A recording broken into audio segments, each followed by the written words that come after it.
Aklan wasala na maharaban, mpenzi mtazamaji. Kwa busara nyingi wahenga walisema kila liandikwalo ndilo liwalo, na kila chombo kwa wimbile. Na pia wakasema penye wazee hapa haribiki neno. Kweli ni gogo, tumegongoa gogo. Sasa ni asma yako mtazamaji kuketi kitako ulipo, maana ulipo ndipo na unastahili kuwepo uonje utamu wake. Hii leo ikiwa ni siku ya Ijumaa tarehe 17 mwezi wa 4 wa mwaka 2026.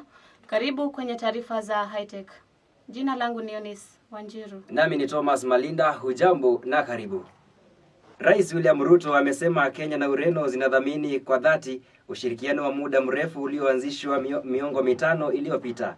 Akizungumza aliposhiriki mazungumzo na waziri wa mambo ya nje wa Ureno Paulo Rangel katika ikulu ya Nairobi, kiongozi wa taifa amesema nchi hizo mbili zimejitolea kuboresha biashara na kupanua soko kwa bidhaa za Wakenya, hususan bidhaa zilizoongezwa dhamani za kilimo. Pia rais amepongeza Ureno kwa kufungua kituo cha visa jijini Nairobi kufanikisha shughuli za Wakenya wanaosafiri kuelekea Ureno. Tukiendelea ni kuwa kiongozi wa upinzani nchini Afrika Kusini, Julius Malema alihukumiwa kifungo cha miaka 5 jela baada ya kupatikana na hatia ya kumiliki na kufyatua risasi kinyume na sheria. Mahakama iliamua kwamba kitendo hicho kilikuwa kimepangwa kwa maana kilifanyika wakati mkutano wa kisiasa uliokuwa umemkabili. Mahakama pia ilidai kutupilia mbali madai ya kuwa ufyatuaji huo wa risasi au kuwa wa kusherehekea.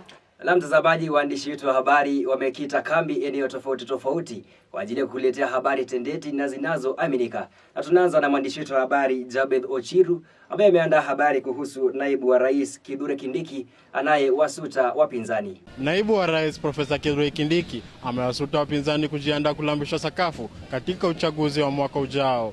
Aliendelea kusema kwamba upinzani watakuwa na kibarua kigumu katika uchaguzi wa mwaka 2027. Nikiripotia runinga Hightech kutoka kaunti ya Kajiado, langu jina ni Jabez Ochiru.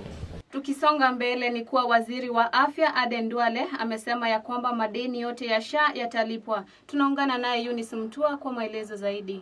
Waziri wa afya Aden Duale amesema kwamba serikali italipa vituo vya afya shilingi bilioni 4 kufikia wiki ijayo.